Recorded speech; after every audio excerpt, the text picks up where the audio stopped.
In this exegesis, I will reflect on my role as a producer of 360-degree video project My Sister's Shoes. Through immersive narrative scenes, our film explores themes such as teenager anxiety, self-image, and family misunderstandings. I will focus on two interrelated production challenges. First, how the project was shaped during development and pre-production to ensure it become a feasible cinematic quality VR experience, rather than a simple conversion of a traditional short film to the 360-degree format.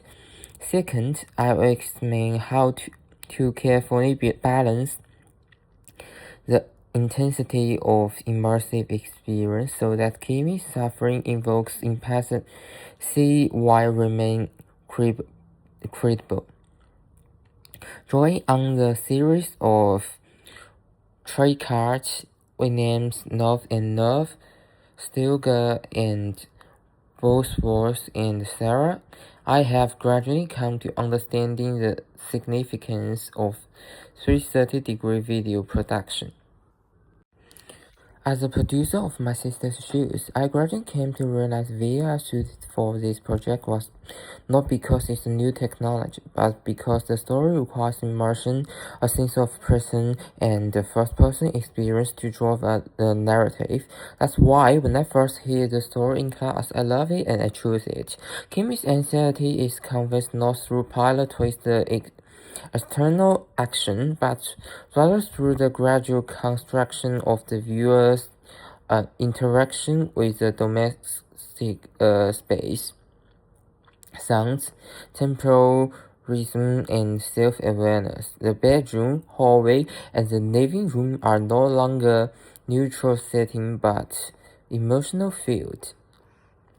The viewer's sense of immersion within its environment itself, part of the story. This has further convinced me that this project cannot rely on traditional cinematic narrative conversations.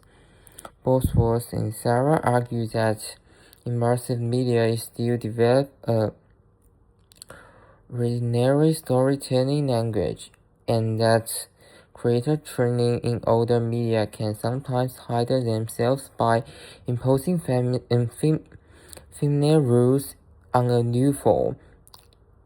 This perspective is crucial to my roles as a producer because My Sister's Shoes need to be contribute around audience positioning, special attention, and emotional immersion. So rather than adopting a traditional filmmaking approach, as a producer, I need to work with team members during the pre-production to pay attention to these aspects when designing the plot and setting up the shoot, finding way to further enhance the immersive effect rather than being contributed by traditional narrative framework. The second experience that shaped my role was this. VR production begins with the development and the pre-production stage, during which narrative design and practical planning are deeply intertwined.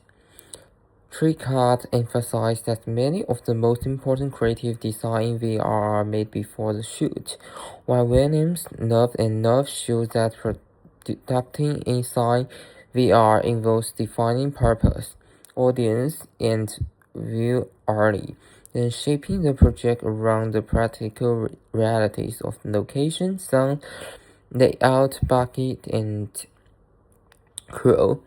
Our story takes place entirely within a single house, therefore, as a producer, I have to consider far more than just the schedule.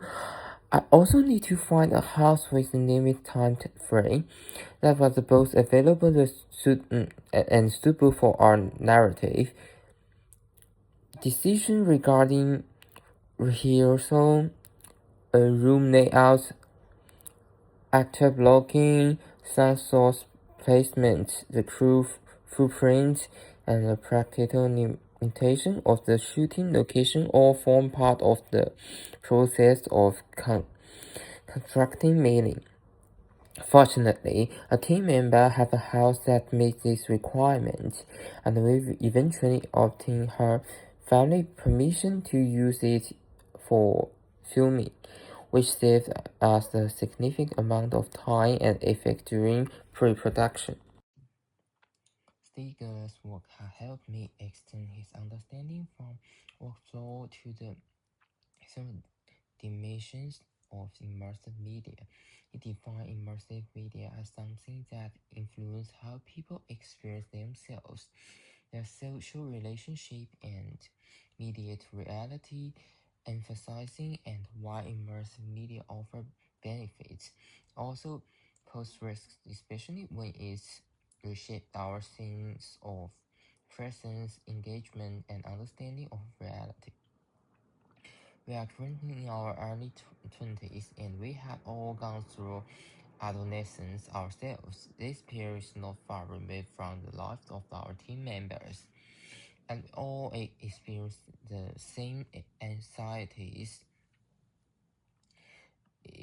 as the story's protagonist Kimmy. Through the video, we hope to help audience who may not understand the anxiety of and emphasize with these feelings and show more care and concern for adolescents. In our story, the mission issues are significant because they are closely tied to how Kim understands herself and the image she feels she must project in a social world shaped by family expectation and peer pressure. As a producer, my responsibility is to create a belief that emotional, controlled experience that fosters empathy for Kimi rather than reducing her suffering a visual spectacle.